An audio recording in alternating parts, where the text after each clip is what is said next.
Selamat pagi, salam sejahtera bagi kita semua. Perkenalkan, nama saya Sylvie Lestari dari kelas 11 IPA 1 dari SMA Negeri 1 Koba.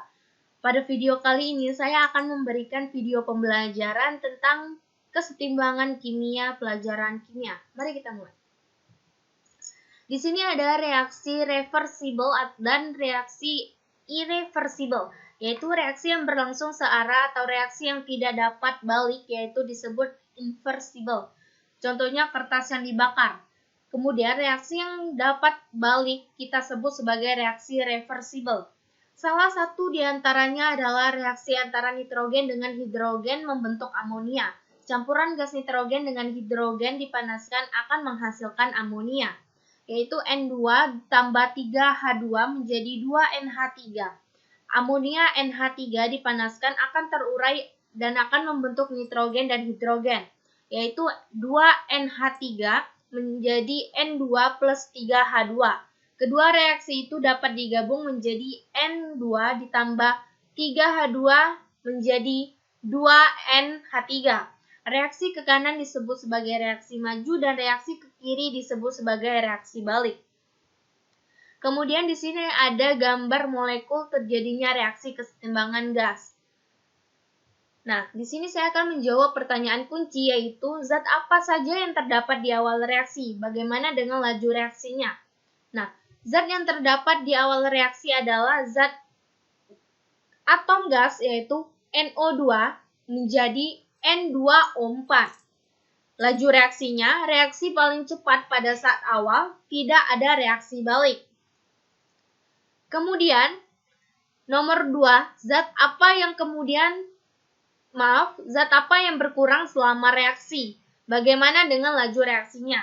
Oke, zat yang berkurang saat reaksi adalah zat NO2 atau nitrogen dioksida. Karena nitrogen dioksida ini saat bereaksi akan berpadu atau berlekatan antara satu dengan satu dan membentuk atom N2O4 atau nitrogen teroksida.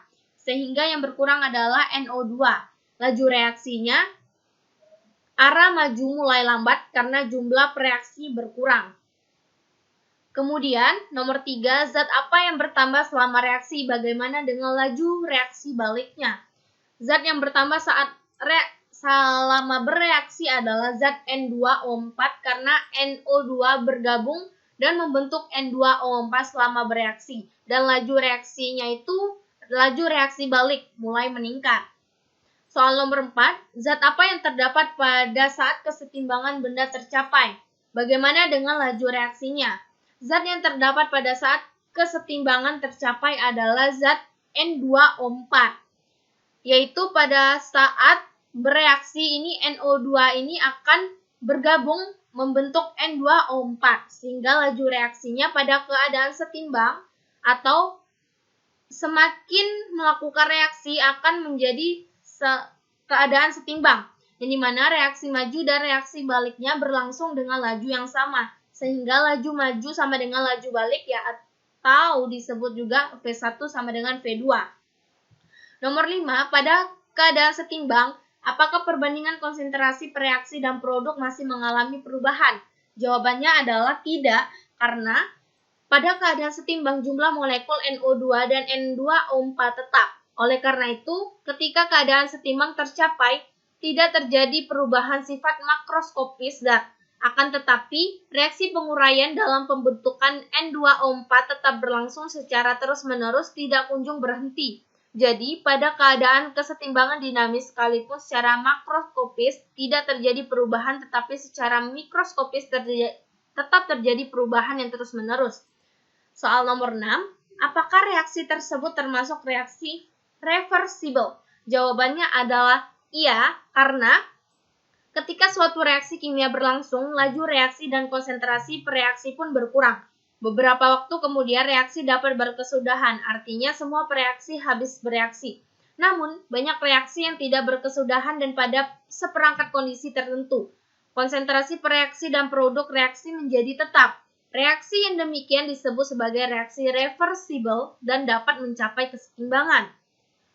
Pada keadaan setimbang, apakah reaksi masih terus berlangsung? Jawabannya iya, karena pada reaksi yang semacam ini, produk akan atau produk reaksi yang terjadi akan bereaksi membentuk kembali reaksi, sehingga saat bereaksi maka akan terus berlangsung. Reaksi dapat balik atau reaksi reversible yang berlangsung dalam sistem tertutup akan berakhir dengan suatu keadaan setimbang. Keadaan setimbang ini disebut dengan kesetimbangan dinamis. Simpulkanlah apa yang dimaksud dengan kesetimbangan dinamis berdasarkan jawabanmu 1-6. Oke. Kesetimbangan dinamis adalah kesetimbangan kimia yang bersifat reversible atau dapat dibalikan. Reaksi reversible ini reaktannya dapat menghasilkan produk, namun produknya tidak dapat kembali menghasilkan produknya dapat kembali menghasilkan reaktan dengan laju reaksi yang sama. Di sini juga terdapat ciri-ciri keadaan setimbang dinamis, yaitu reaksi berlangsung terus-menerus dengan arah yang berlawanan, terjadi pada ruangan tertutup suhu dan tekanan tetap, laju reaksi ke arah hasil reaksi atau V1 dan ke arah reaksi sama, yaitu V2, yaitu V1 sama dengan V2. Tidak terjadi perubahan makroskopis, yaitu perubahan yang dapat diukur atau dilihat, tetapi perubahan mikroskopis, yaitu perubahan tingkat partikel, tetap berlangsung. Yang terakhir, setiap komponen tetap ada. Kemudian kesetimbangan homogen dan heterogen. Kesetimbangan yang semua komponennya satu fase kita sebut sebagai kesetimbangan homogen, dan kesetimbangan yang terdiri dari dua fase atau lebih kita sebut sebagai kesetimbangan heterogen. Contohnya kesetimbangan homogen yaitu di sini terdapat N2 plus 3H2 menjadi 2NH3 dan H2O menjadi H plus ditambah OH-. Di sini contoh kesetimbangan heterogen yaitu CaCO3 menjadi CaO ditambah CO2 dan Ag2CrO4 menjadi 2Ag plus ditambah CrO4 2 pangkat 2-. Kemudian di sini ada rumus untuk kesetimbangan homogen. Dan di sini juga terdapat contoh soalnya, yaitu yang pertama, N2 ditambah 3H2 menjadi 2NH3. Penyelesaian KC-nya sama dengan NH3 pangkat 2 dibagi N2 dikali H2 pangkat 3. Yang B, COCl2 menjadi CO ditambah Cl2. Penyelesaian KC-nya CO dikali Cl2 dibagi COCl2.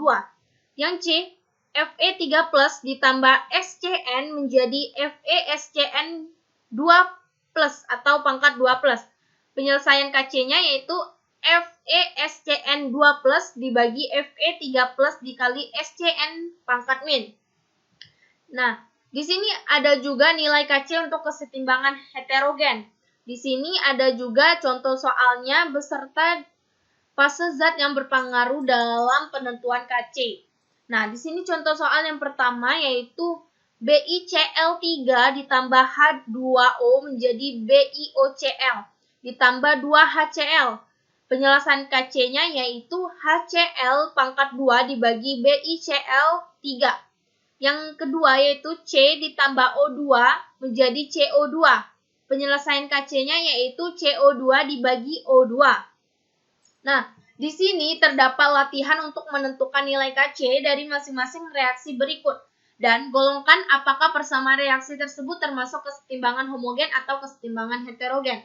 Nah, di sini terdapat rumus untuk mencari KC-nya itu. Kemudian di sini juga terdapat jawabannya, yaitu KC sama dengan CO pangkat 2 dibagi CO2. Dan persamaan reaksi ini termasuk ke dalam kesetimbangan heterogen. Karena apa? Karena dalam suatu persamaan reaksi ini terdapat dua macam, yaitu yang pertama C ini S. S itu adalah solid atau padat. CO2 ini adalah G atau gas. Dan 2CO2 maksudnya 2CO adalah G atau gas. Nah, saya bisa mengatakan di sini juga kesetimbangan heterogen karena apa? Kita bisa melihat pada slide sebelumnya, yaitu di sini ya. Di sini terdapat contoh soal di nomor 2 yang hampir sama dengan contoh soal yang saya kerjakan tadi, yaitu di mana KC-nya CO2 dibagi O2. Di sini juga yang pertama yaitu S solid, di sini G gas, di sini juga gas. Jadi di sini adalah kesetimbangan heterogen. Kita lanjut ke slide selanjutnya, yaitu di sini ada KP, yaitu tetapan kesetimbangan tekanan gas. Di sini ada rumus KP-nya dan juga contoh soalnya, yaitu N2 ditambah 3H2 menjadi 2NH3, di mana KP atau ketetapan kesetimbangannya yaitu P NH3 pangkat 2 dibagi PN2 dikali PH2 pangkat 3. P itu adalah tekanan ya.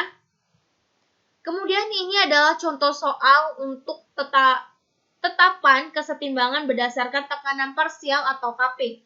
Di sini persamaannya yaitu 2BrCl menjadi Br2 ditambah Cl2. Nah, buatlah kesimpulan dari tetapan kesetimbangan parsial gas. Di sini sudah terdapat rumus untuk menentukan KP. Dan di sini juga terdapat jawabannya, yaitu KP sama dengan PBr2 dikali PCl2 dibagi PBrCl pangkat 2. Sesuai dengan rumus atau juga dengan yang biasanya soal yang tadi, yaitu produk dibagi dengan reaktan. Kemudian di sini terdapat kesimpulannya, yaitu konstanta atau tetapan kesetimbangan tekanan atau KP adalah perbandingan tekanan parsial produk dan tekanan parsial reaksi dipangkatkan dengan koefisiennya masing-masing pada suatu reaksi kesetimbangan. Untuk sistem kesetimbangan gas, perhitungan tetapan kesetimbangan dapat dilakukan dengan menggunakan tekanan parsial tiap gas, atau bisa juga dengan tetapan kesetimbangan tekanan parsial ini untuk menentukan kesetimbangan yang melibatkan gas. Tekanan parsial dapat juga digunakan untuk menggantikan konsentrasi. Di sini juga memiliki rumus yang sama dengan slide sebelumnya, dan KP digunakan di mana tekanan parsial diungkapkan dalam satuan atmosfer.